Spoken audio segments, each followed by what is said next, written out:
We're starting on chapter 22, page 257 of the Heart of the Lotus Sutra. Coming back from a holiday. Hope everybody had a great one. Yes. Good. Chapter 22, the Romaji says, Hinyo ro I chi e so datsu myo rin ho hyaku senman shubu go nin ta sho shi soko nyaku ju ni ju nyaku ju ni shu yakushu nai ji yakushu, pardon me, iu jien onshi yo koku. That translates to, suppose, for example, there is a skilled physician who is wise and understanding and knows how to compound medicines to effectively cure all kinds of diseases. He has many sons, perhaps 10, 20, or even 100. He goes off to some other land far away to see about a certain affair. Now, before I start into this chapter, does everybody have any, do you have any, because it was 2 weeks ago, do you remember what we were talking about before? Okay, do you remember what the point of the last chapter had been? Yep. Okay, so I'm going to read half of of page 256 to bring you up to speed, remind you what we were just discussing. Okay, we who have encountered the Gohonzon are no longer people of shallow virtue. Okay, that was the whole point of the last chapter, was to make the point that we who embrace the Gohonzon and chant Nam Myoho Renge Kyo are not to be included in those that are referred to by the scripture passage of shallow virtue, mentioning shallow virtue. The original Buddha that I shown in declares that we are people of great merit and virtue who have formed connections with an incalculable number of Buddhas in the past. How mystic indeed are our lives. What a profound mission we possess. These are all declaratives. To teach us this, Nichiren Daishonin led a great life of struggle and died as a truly exemplary human being. He conducted himself as he did in order to guide all people. His conduct in every respect qualifies, in the words of the sutra, as true and not false.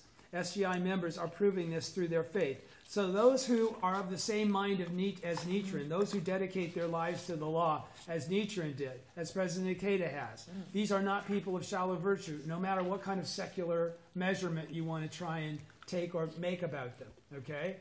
This is the basic merit of their inherent life. He says, President Toda once remarked, we deeply appreciate and take pride in our being able to spend the remaining 20 or 30 years, or perhaps 40 or 50 years of our lives filled with joy in having met the Gohonzon, which is rarely encountered even once in a million or tens of millions of years. That's how rare it is to be a bodhisattva of the earth. Throughout our lives, let us advance with dignity along the path of the bodhisattvas of the earth, further deepening our unique relationship with the Buddha and working to accomplish the Buddha's decree. Okay? So then we go into this next section. He says, this is the beginning, on page 257, this is the beginning of the famous parable of the skilled physician and his sick children. In the expedient means, Shak, how many parables are there in the Lotus Sutra? Seven. Famous seven. This is the only one that appears in the essential teaching, the latter 16 chapters. In the expedient means, Shakyamuni says, I have through various causes and various similes widely expounded my teaching. The Buddhist scriptures are indeed replete with parable, allegory, and metaphor. To enable people to grasp his profound teaching and make it readily accessible, the Buddha explained it using a variety of brilliantly conceived illustrations and comparisons. And we remember those, like the parable of the Phantom City, the jewel in the top knot, the son and the father and the what's that word? The son that took off and left and didn't come back until after many years. The great philosopher Aristotle said, the greatest thing by far is to be a master of metaphor. It is the one thing that cannot be learnt from others, and it is also a sign of genius, since a good metaphor implies an intuitive perception of the similarity in dissimilars. The Buddha was truly a genius at discourse, using common sense illustrations and metaphors to explain things makes it possible to move people's hearts When people are moved, they can change their state of life. The Buddha's parables are expressions of his compassionate desire to try by any means available to help people change themselves and become happy. They are also the crystallization of his wisdom. What does he mean by the sentence I just read where he says, the people are moved, they can change their state of life. When the people are moved, they can change their state of life. What's he referring to? Our general life condition in the 10 worlds. Okay? We can move towards embracing the 10th world and the 9 worlds that we live in, right? Yes. He says, in the Lotus Sutra, Shakyamuni's skill as a master at dialogue is fully displayed. There are, in fact, a great many parables in the Lotus Sutra. Among these, 7 are particularly important. They are known as the 7 parables. Along with the parable of the skilled physician and his sick children that we are about to study, the 7 include the parable of the 3 carts in the burning house. Remember that one? Mm-hmm. The parable of the wealthy man and his poor son. The parable of the 3 kinds of medicinal herbs and the 2 kinds of trees. The parable of the phantom city and the treasure land. The parable of the jewel in the robe and the parable of the bright jewel in the top knot. Of these 7, only the parable of the skilled physician and his sick children is expounded in the sutra's essential teaching, or second half. The rest are all contained in the earlier theoretical teachings. At this point in lifespan, the ultimate teaching of the Buddha's eternal life has already been expounded, but that is not in itself sufficient. As I said earlier, the Buddha's true objective is to enable people to practice this supreme teaching themselves and to come to fully embody its truth. What does that mean? What does he mean when he says, but this in itself is not sufficient? So just to tell the story, just to reveal the teaching is not enough, because that's not his real purpose. His purpose is not just to reveal the teaching. His purpose is to reveal the teaching in a manner that it can be embraced and embodied by those being taught. Okay, and what would that mean? Make them become Buddha. Exactly. Thank you, George. Make them, they themselves reveal their innate Buddha nature. That is not a gained, okay? It's already there. All right? As the ultimate expedient he employs toward this end, the Buddha appears to enter extinction, as we discussed in the previous chapter, or chapters. The story of the skilled physician and his sick children expresses as an expedient means, I appear to enter nirvana, in the form of a parable. The phrase, as an expedient means, I appear to enter nirvana, which is from the Lotus Sutra. This parable also indicates how, at the time of his extinction, the Buddha expounds the mystic law to save people of latter ages. Its aim is to help people in the latter day after the Buddha's passing. Understand that it was for them that the Buddha preached the mystic law. Why does it say that? After the Buddha's passing, understand that it was for them that the Buddha preached the mystic law. Because his preaching actually is not on the surface of the teaching. It's in the depths. Yes. Okay? It can only be divined by the true teacher of true cause.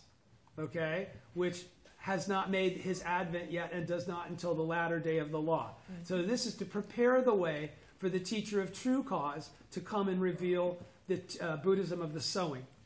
All right? Do you understand? That's the whole purpose of the lifespan chapter in reality.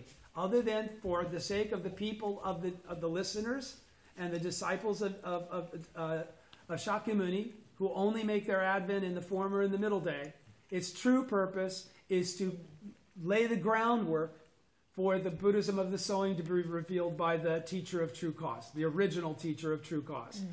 The parable begins by introducing the principal characters. There is a great physician who possesses brilliant wisdom and excels in compounding medicines and curing people's illnesses. He has many children who are said to number 10, 20, or even 100. Shakyamuni then indicates that the physician goes elsewhere to attend to some matter. The skilled physician represents Shakyamuni, who attained enlightenment in the remote past. Okay? In the remote past. Not, okay? He is a Buddha endowed with infinite wisdom. Compounding medicines, by the way, all Buddhas are endowed with infinite wisdom. That's what Buddhahood is. All right? Yeah. Compounding medicine symbolizes expounding teachings. Do you understand? That's the simile there. Do you understand? Compounding medicines symbolizes expounding teachings, which have at this point in time all been being professed as expedient means, correct? Until the true teaching of the Lotus Sutra. The perfect teaching of the Lotus Sutra. Compounding, while it seems extraordinary that the physician should have 100 children, they are meant to represent all people who are likened to the children of the Buddha. The physician's journey is a metaphorical description of how Shakyamuni, following his attainment of Buddhahood in the remote past, left this world for an interval in order to appear in other worlds. The Buddha is often described as the king of physicians, a physician of unparalleled skill. Just as a physician provides appropriate curative methods according to the condition of the patient, the Buddha understands the most appropriate means for curing people of their sufferings. That is why the Buddha is represented as a physician. Does everyone understand? He understands that the people of the former and the middle day don't have the capacity to perceive the truth of the Buddhism of the sowing, the Buddhism of the true cause. That's why he preaches the Buddhism of the harvest as an expedient. Okay? And to prepare the way for the Buddhism of the sowing to be taught by the original teacher. Do you understand? Who is his original teacher? The original teacher of all Buddhas is the original Buddha. Of the Nam-myoho Renge Kyo Daskam 1. Who is not the Shakyamuni that's depicted here. Do you understand? All right. There are various kinds of illnesses. Taking cold medicine for a toothache won't do you any good, nor will taking eye drops to treat a stomach ache. A skilled physician thoroughly understands the relationships between medicine and disease. Some people may feel that all religions are the same, so whichever one they want to practice will be okay. But this would be like saying it's fine to take any medicine to treat any ailment. That's not correct thinking. That is the thinking of the provisional teachings. Do understand that. Up until this time, this has all been the teaching of the mother. Okay? So that it's always been filled with compassion and with the expedients necessary to gently encourage. All right? The proclamation of the Buddhism of the sowing is the teaching of the parent, of the father. It's more strict. There's a strictness. There's a difference between the Buddhism of the sowing and the Buddhism of the harvest. Buddhism of the harvest doesn't teach about cause and effect. Okay? It only teaches about effect. All right? Some people may feel that all religions are the same, so whatever they say they want to practice will be okay. But this would be like saying it's fine to take any medicine to treat any ailment. Wouldn't this be to treat one's life irresponsibly? I believe, that's again President Ikeda qualifying, this is his opinion. I believe people should closely examine how their religion affects how it is they lead their lives. This is the key. Sure. If there's no effect on their life, their religion isn't really reflecting any power at all. Okay? The power of a religion is measured by its effect, its natural effect, not its contrived effect, not pretending like Ryokan, to be a keeper of the precepts. 2 fires. Remember? Buddhism is filled with a history of people that behaved outwardly as though they were pure and for the people, when in reality they were only about themselves and their own a sphere of influence and power. He says, on the top of page 260, moreover, the Buddha is not simply a skilled physician. He is the king of physicians. He's not just another physician. He's the head of the department. He understands the wonderful medicine for curing fundamental darkness, which is the root cause of all suffering. And the ultimate teaching he left behind for future generations is the mystic law hidden in the depths of the lifespan chapter. Okay? What's he say here then? He says he understands the wonderful medicine for curing fundamental darkness, which is the root cause of all suffering. What is the root cause of all suffering? Karma. No. What is the root cause of all suffering? No. The root cause of all suffering is? Slander of the law. What is the ultimate slander of the law? To not recognize the Buddha nature in others or in your own self. Okay? And what is the cause of that fundamental? Darkness. Okay? So, the end of chapter 22. Chapter 23, beginning on page 261. Shisho ogo onto do yoko hotomonran inden uji zeiji gobu genrai ki ke shoshi ondoko wakoshitsu honshin wakofushi shayokin gobu kaidai kangi haiki monjin zinnan nanki gato guchi gobu kodoko yoko gangen kuryo kyoshi yumyo.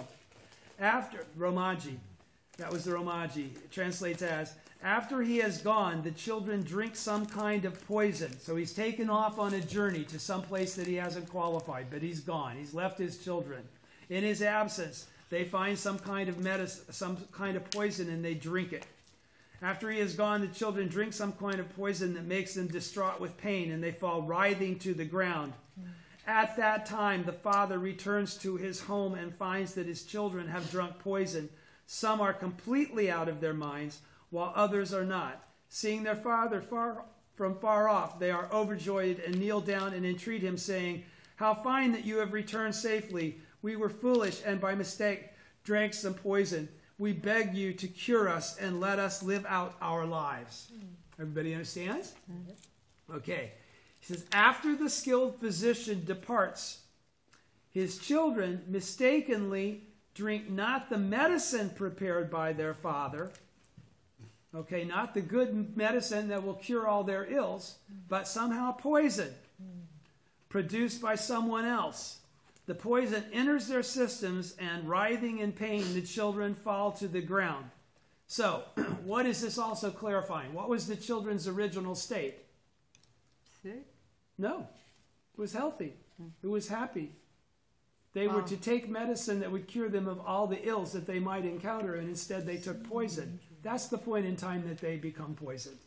Their original state is not poisoned. They drink poison. Do you understand? There's something that precedes the poisoned state. That's a state of not being poisoned. What is your original state? Buddha. That's right. Yeah. Not poison. What is delusion? Poison. Yeah. What is not poison? Buddhahood. Buddhahood. Do you understand?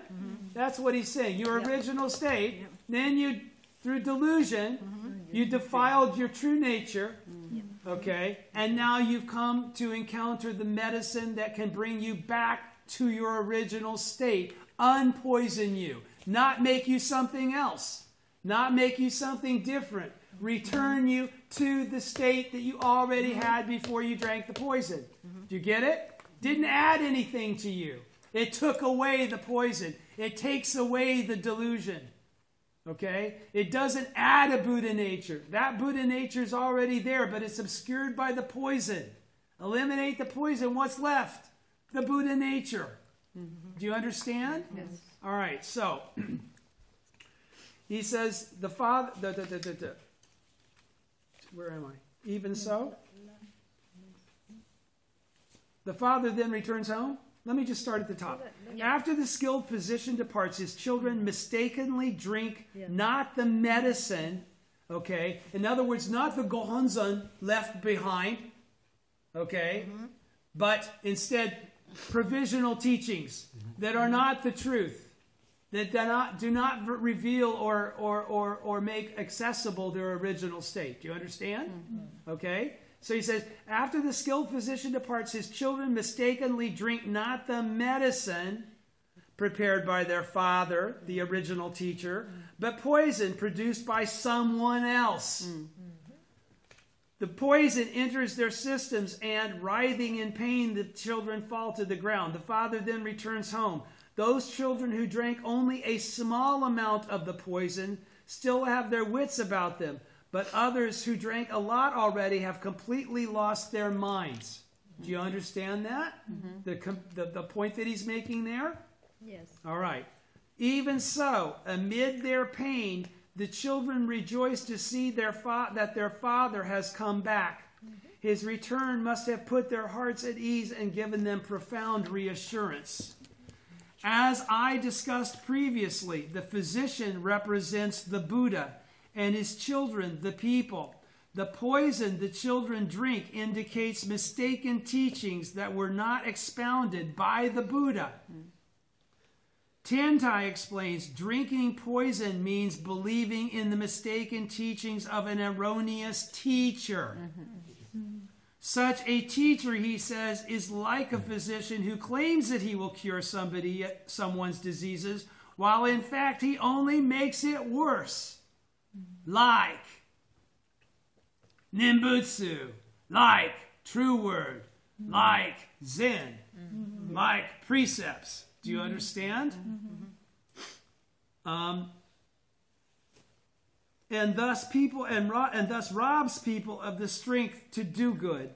Distraught with pain and fall writhing to the ground, describes those who labor under sufferings and agonize because of their belief in such erroneous teachings, because they can never find the relief of the truth. They can never find the power of their original state. They can never find the true word of the original teacher. Do you understand? Providing the power to live amid an age of illness. Nichiren says they have become distraught because they lack the life force of the lifespan chapter. The life force.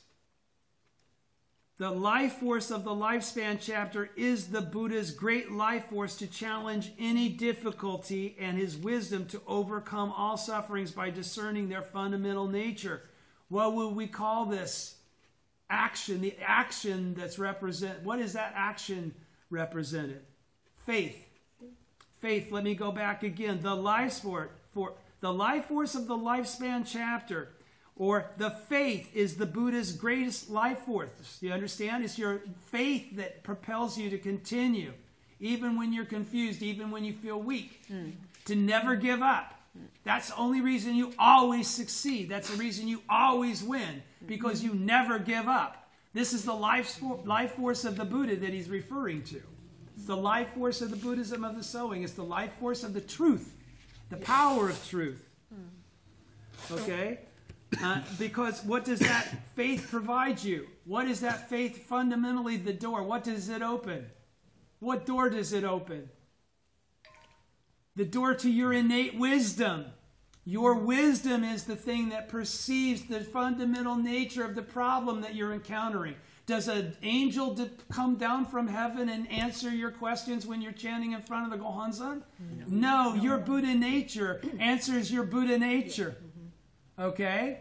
That's the life force.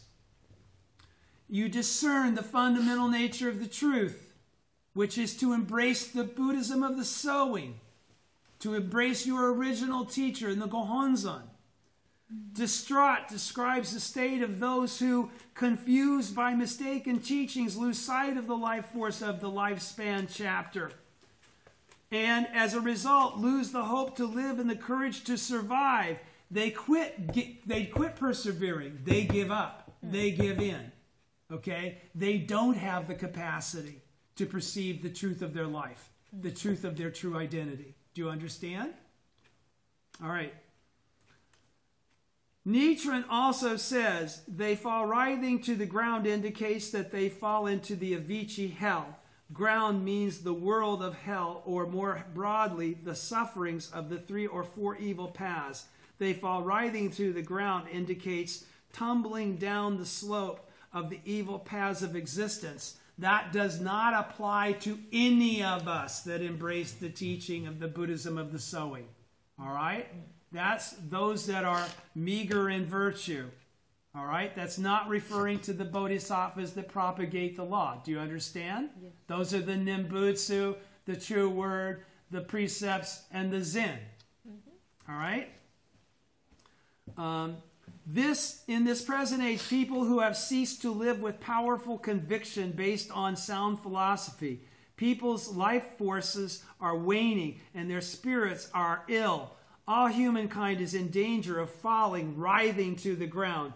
As a result, deeper in their hearts, people are searching for a philosophy that is based on the human being, a system of thought that thoroughly explains the potential of supreme worth of each person. It's the latter day of the law. All people innately seek the wisdom of the Buddha of the sowing. Okay? The Buddha of the Buddhism of sowing. The sowing. The Buddha gives people the strength to live and is therefore likened to the great king of physicians. Tentai compares the Buddha to a physician of unparalleled skill who not only cures people's illnesses but enables them to become even healthier and more vigorous than before they got sick. Everybody's with me, right? Mm-hmm. No matter what sufferings people may be experiencing, no matter, that means without exception, through the mystic law's beneficial medicine, they can turn things around and become happier than they have ever been, realizing a truly vibrant state of life. What is that? Buddha. Yeah, but what is that? The process of Hindoku Hiyaku, turning poison into medicine. That's what we do with every aspect of difficulty that we encounter. We turn it into the medicine, the firewood that allows us to express our Buddha nature. No matter what sufferings people may be experiencing, through the mystic law's beneficial medicine, they can turn things around and become happier than they ever have been, realizing a truly vibrant state of life. Buddhism teaches how we can change poison into medicine and transform our destiny for the better. Transform our destiny in a single moment. The simultaneity of cause and effect allows for that. We don't have to live out all the effects of all the causes we've made. In a single moment, we can change all the effects of all the causes that we've made. You understand? Yes. All right. The mystic law, the essence of Buddhism, embodies the meanings to open. We know this, right? We know this from the Gosho. I can't remember which Gosho, but I could look it up for you. To open, to be fully endowed, and to revive. Remember?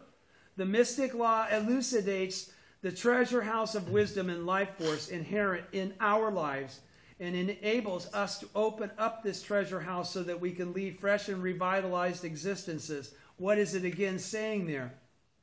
The mystic law elucidates the treasure house of wisdom and life force inherent in our lives, not obtained by diligent faith or practice. It's already there. Diligent faith and practice gives us the wisdom to realize it exists. It's not about us creating it. It's already been created. It's our original state. Do you understand? Yes. All right. The SGI has protected and spread the ultimate teaching of the sanctity of life. Minds in the above passage, or more literally, original minds, refers to the original mind of faith in the mystic law. What would that be? That would be your original state. Do you follow? Do you understand that? Minds in the above passage, or more literally, original minds, refers to the original mind of faith. What is your original mind of faith? Your original state. The fact that you're already a Buddha exactly as you are. You have always already been a Buddha exactly as you are. There has never been a process of attainment for you ever since the inherent Buddhahood of the original Buddha. Once the original Buddha attained Buddhahood, inherent Buddhahood was revealed for all people. It was never something that had to be acquired. Do you understand? Yes. All right. Nichiren says original minds refers to the seeds of enlightenment sown by the Buddha. What is that? Those original seeds of enlightenment is the Buddha nature that was manifest, that became inherent by virtue of the original teacher attaining original enlightenment. Do you understand? You didn't have to do anything but understand and realize your true nature. Yeah. You didn't have to do all the things that he did and be taught by the law. You have Buddhas that teach you the correct teaching. That's your inherent good fortune. All right? You're not one of the children that have completely lost their minds. All right? You have lost your mind because you're filled with delusion. All right? But upon hearing of the law of Nam Myoho Renge Kyo, you embrace it, you take the medicine, and you reveal you're no longer in that state. Okay? Now you can help people that have completely lost their minds. All right? Everybody's with me, right? Yes. All people are connected with the mystic law since beginningless time.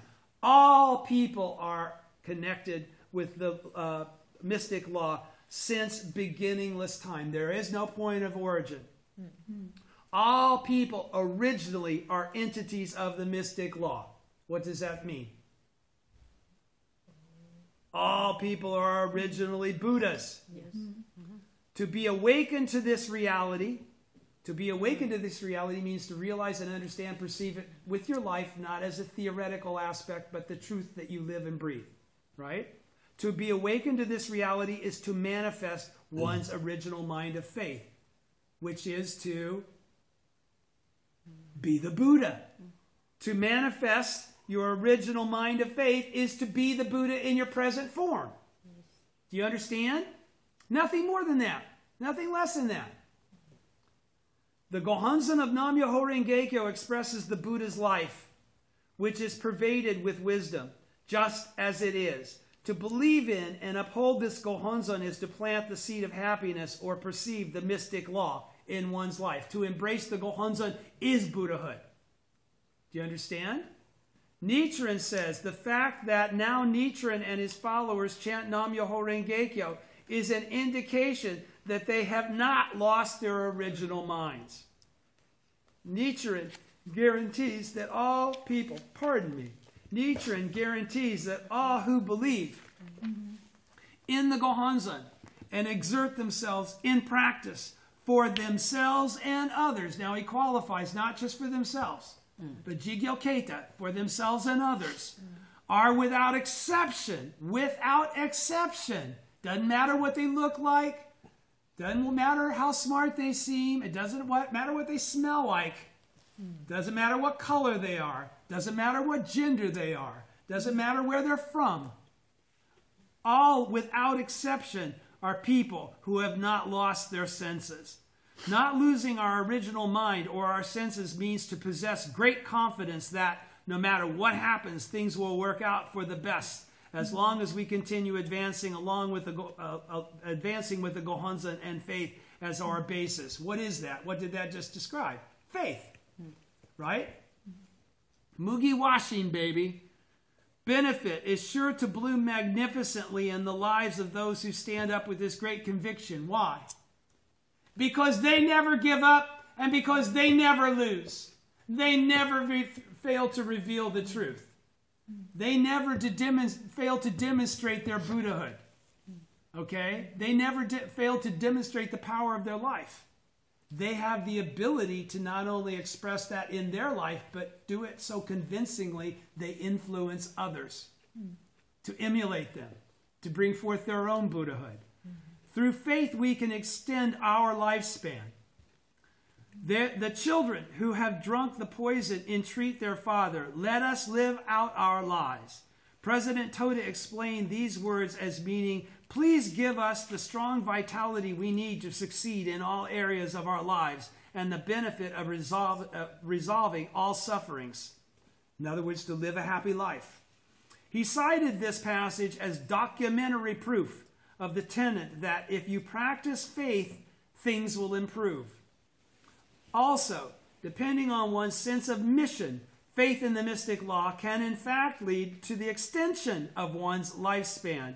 It is said that when Shakyamuni was on the verge of death, he extended his life by 3 months to lead Subhadra and other itinerant practitioners to enlightenment. Buddhism traditionally teaches that lifespan is a matter of destiny. It is held to be immutable karma determined by a person's merit and virtue. But Nichiren says that the mystic law has the power to change even immutable karma. Okay? So the things that might normally determine your lifespan are not inherently etched in stone. They can be changed. They can be extended. Okay? Based on your efforts. I chant for the extension of my life all the time. I don't know if you do, but that's one of the things I chant about. I chant about extending my life in this present existence all the time. And I ask for specific protection against specific illnesses. all the time. So that if I ever get any of those illnesses, I'm not going to be freaked out because I'm going to already know. That must be why I chanted about it. Don't worry. You're going to overcome it. Just have confidence and kick its ass, because that's what you were preparing for. You were preparing to reveal this power in your life so that you could express it in a way to prove to other people that it exists in all people's lives, because there's nothing special about me. Buddhism traditionally teaches that life is a matter of destiny. It is held to be immutable karma determined by a person's merit and virtue. But Nichiren says that the mystic law has the power to change even immutable karma. Nichiren Daishonin, to encourage someone suffering from illness, related his own experience of having extended his mother's life through prayer.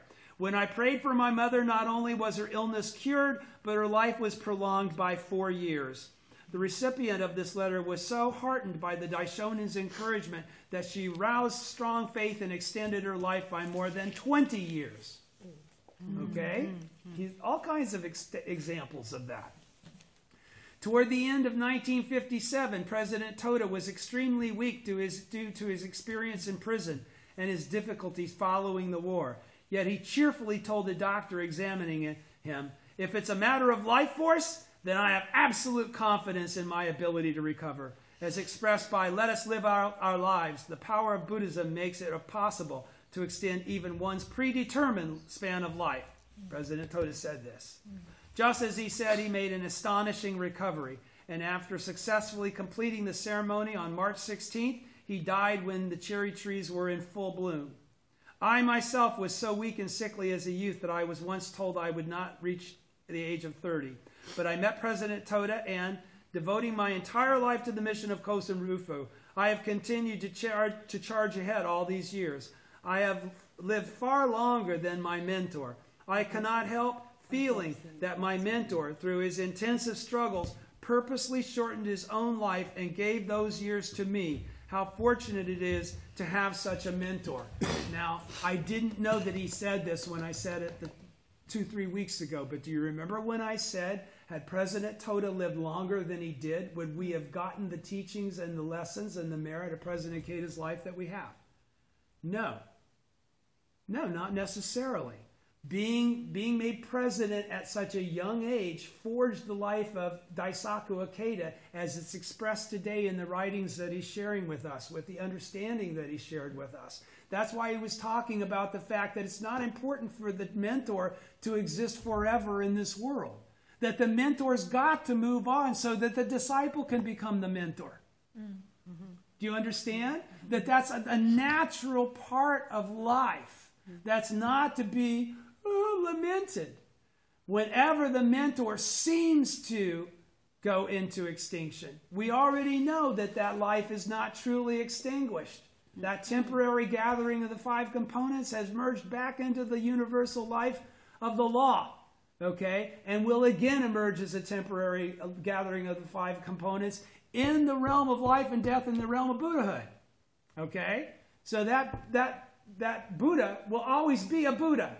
He's going to come back as a Buddha, even though he's going to be born into the 9 worlds and express the world of Bodhisattva in that process of revealing his Buddhahood. The 9 worlds will be the mother and father to the child of the Buddha, right? As we've already discussed all this. Are you following me? Yes. So he's saying here, I cannot help feeling that Josei Toda, through his intensive struggles, purposely shortened his life. Not because of some karma or some funkiness or something bad or he didn't have fortune. It's because that's all he needed to do. And he had already extended himself so much by withstanding the rigors of prison and solitary confinement and revealing the true teaching through the merit of the Soka Gakkai and changing everything as a layperson. All right? Not as a priest. Do you understand? Everything that President Ikeda has been able to accomplish is based on the teachings of President Toda. And President Toda said everything he did was based on the teachings of President Makaguchi. So it's a mentor-disciple, mentor-disciple, mentor-disciple thing that continues without abatement forever and ever and ever. And nothing is ever extinct. And nothing is ever created. Do you understand? All right. How fortunate it is to have such a mentor who taught me all these things and allowed me to become the mentor myself.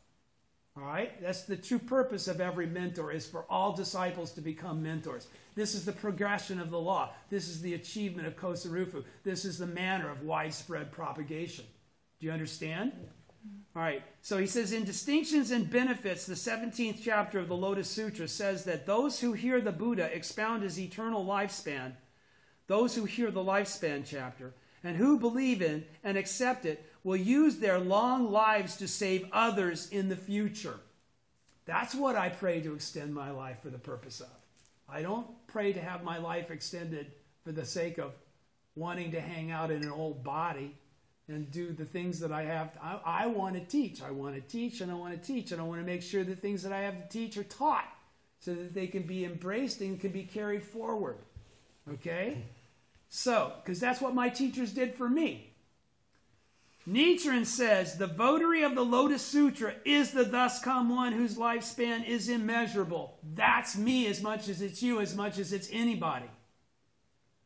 Those who determine, he doesn't say me and my chosen few. He says those who determine. So it's your determination that establishes this. Those who determine to spread the correct teaching. Those who awaken to the mission. Those who, not, he doesn't have anything to do with it. It's you that are the ones that are responsible for this. Those who awaken to the mission to accomplish Kosen Rufu as original disciples of the original teacher are Buddhas of eternal life. Are Buddhas of the ninth consciousness. Okay? You determine that. He just said so. Everybody's with me? Yes. Through our personal connections, each of us can lead to the mystic law any number of people whom no one else can reach because of the law of dependent origination. Okay, the principle of dependent origination makes that so. That's why you make your Advent. That's why you have the family you have, the friends you have. Okay, that's all that connection. That's why we're all sitting here studying this together. Through our personal connections, each of us can lead to the mystic law any number of people whom no one else can reach. Everyone, therefore, has an irreplaceable mission. Each individual, irreplaceable mission. Please lead long lives until each of you has fully accomplished your unique mission. Let us have the spirit to introduce even one person to the mystic law, to help even one person become happy, and toward that end, to live even one day longer. Because how important and how valuable is one day? More valuable than all the treasures of a major world system. All right? Because you can, it's one more day to teach the law. It's one more day to be the Buddha as the Buddha. Such an earnest attitude extends our lives. Such a sense of mission increases our vitality. So you don't grow old and stiff and can't talk. Okay? You have vitality to the end. Those who wholeheartedly dedicate themselves to Kosen Rufu shine from the depths of their beings. They are vigorous and high-spirited. While others may live a comparable number of years, those who dedicate their lives to Kosen Rufu can create many, tens, hundreds, or even thousands of times more value. The amount of value we create is the true measure of our lifespan, not the number of years. The value we create, the causes that we make. Okay? Those now deceased who dedicated their lives to Kosen Rufu have undoubtedly already begun new lives of mission. Each of you has a noble mission. Every morning and evening, I pray that each of you will live up to the spirit of the passage, let us live out our lives, always in high spirits, always youthful, and always filled with hope. And notice that he says, those now deceased who dedicated their lives to Kosen Rufu have undoubtedly, he's saying undoubtedly, as far as he's concerned, they must have already incarnated, transmigrated, okay, to be born in the realm of Buddhahood. Each of you has a noble mission. Every morning and evening I pray that each of you will live up to the spirit of the passage. Let us live out our lives, always in high spirits, always youthful, and always filled with hope. On to chapter 24. How are we doing on time? 8 minutes? left. Let's try to get into it, because this is a great chapter. Chapter 24. Ben kenshito kono nyoze isho kyobo gu ko yakoso shiki ko mimi kai shitsugu sokotoshi wago yoshi roboku nizaze gan shidai ro yako shiki ko mimi shi kai shitsugu soku nyaku ka buku soku joku no mubu shugin. The Father, that was the Romaji, the translation. The Father at the top on page 267. The Father, seeing his children suffering like this, follows various prescriptions, gathering fine medicinal herbs to meet all the requirements of color, fragrance, and flavor. He grinds, sifts, and mixes them together. Giving a dose of these to his children, he tells them, "This is highly effective medicine, meeting all the requirements of color, fragrance, and flavor. Take it, and you will quickly be relieved of your sufferings and will be free of all illness." What parent, seeing his or her children suffer, would not try to relieve their pain? The image comes to mind of a father desperately hurrying to grind down medicinal herbs in a mortar to quickly prepare the medicine and saying, "I know you're suffering, just hang in there a little longer. I'm going to give you some medicine to drink." The Buddha similarly shares the sufferings of all people as though they were his own. True compassion means to relieve people of their suffering and give them joy, not simply to pity them, not simply to, "It's okay, it'll be better." Okay? It's to be strict, it's to tell the truth, it's to lead them to relief from that suffering. The Buddha joins with people in their worries, struggles until he has actually eliminated their suffering and gives them true happiness and peace of mind. He stays with them until they achieve victory. At one point in the Lotus Sutra, Shakyamuni says, "I am the father of living beings, and I should rescue them from their sufferings and give them the joy of the measureless and boundless Buddha wisdom." Shakyamuni's compassion is like the unconditional love of a merciful mother who sympathizes with the people in their sufferings. At the same time, it is also the strict love of a merciful father who wages a thorough struggle to actually remove their suffering and impart true peace and comfort. The Lotus Sutra reveals the Buddha's strict fatherly love. The pre-Lotus Sutra teachings present only fragmentary glimpses of the motherly love of the Buddha's compassion. The great teacher Dingyo says the pre-Lotus Sutra teachings preach only love. While they contain a little of the teaching of the Buddha's motherly aspect, they lack the teaching of strictness. It is important to understand that the fundamental causes of suffering cannot be eliminated with merciful motherly love alone. You'll never embrace them. You'll constantly resist them, just like the children trying to wiggle away and get away from their lesson, their time out. Okay? The Buddha can save all people precisely because he possesses the virtues of both a strict father and a merciful mother. This is particularly true now in the latter day of the law, which is much more impure than Shakyamuni's age. Today, the three poisons, greed, anger, and foolishness, are ingrained in people's lives much more deeply. It is no easy matter to remove such suffering. Therefore, as the strict father of the latter day, Nichiren Daishonin resolutely conducted dialogue to move people at the depths of their lives. He told them, "You're wrong." Okay? He didn't use expedient means. All right? Whether they could perceive it or not, he told them the truth that would empower their lives. President Toda explained, "The teaching of Nam-myoho Renge-kyo is the love of a strict father. Reward and punishment are very strict in this Buddhism.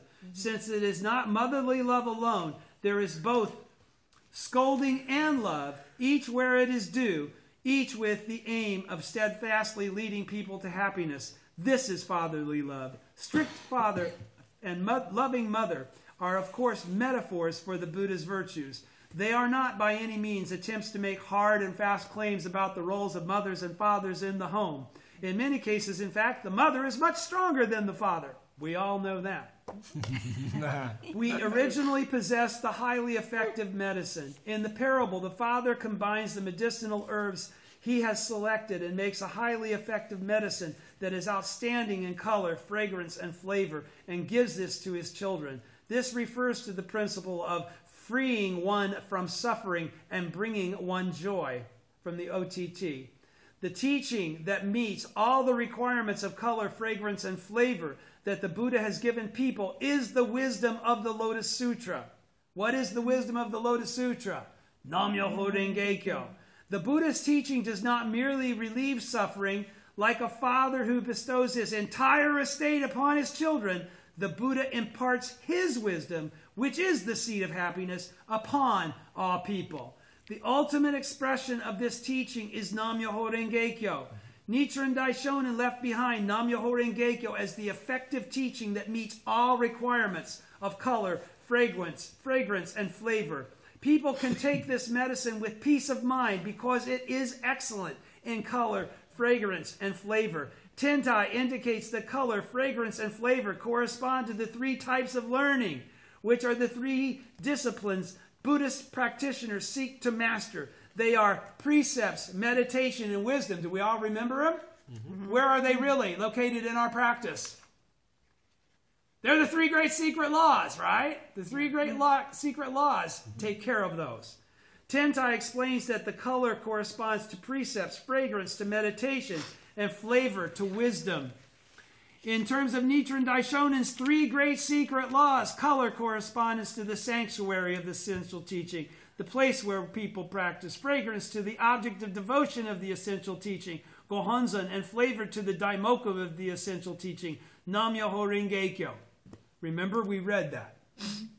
He grinds, sifts, and mixes to them together, might be likened to the process of producing pure extract. Shakyamuni concentrated the essence of all of his teachings in the Lotus Sutra. Nichiren grinds, sifts, and mixes the causes, practices, and virtues, effects of all Buddhas, and expresses the result as the three great secret laws listed above, which represent the three types of learning necessary to be a Buddha, correct?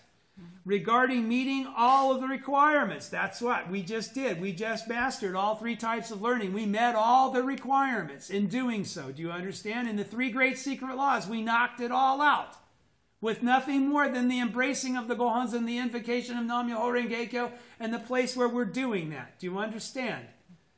Regarding the meeting all the requirements, Nichiren says all here means that it is the highly effective medicine of Nam-myoho Renge-kyo that includes the 10,000 practices, 10,000 good acts, and the various paramitas, and showing profound compassion for those unable to comprehend the gem of the doctrine of 3,000 realms in a single moment of life.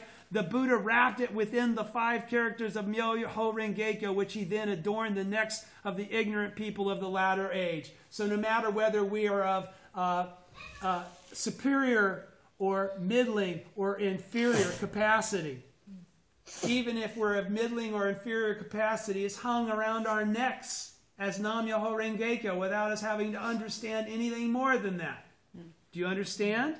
Medicine produces its effect only if ingested. It's in metaphorical terms, the doctrine of the 3,000 realms in a single moment of life established by Tentai is not the medicine for the people of the latter day. The people of this age cannot ingest it as it is.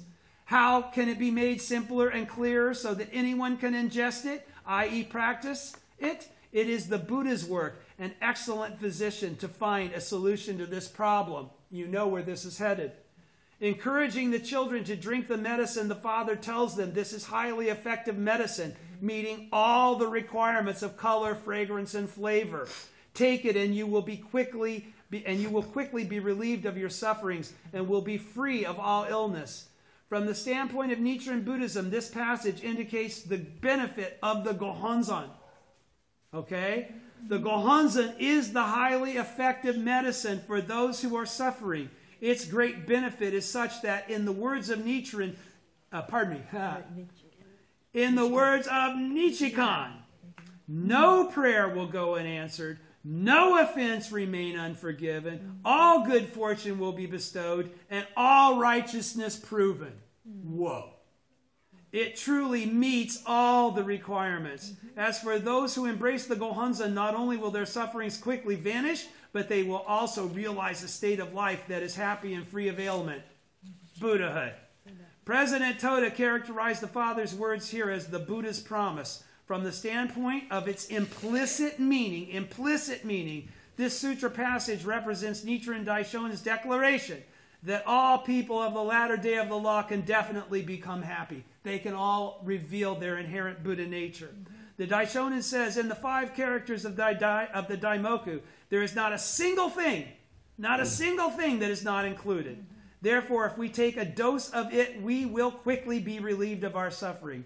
Everyone is entitled to become happy. It is not a prerogative of those experiencing the greatest sufferings to become the happiest.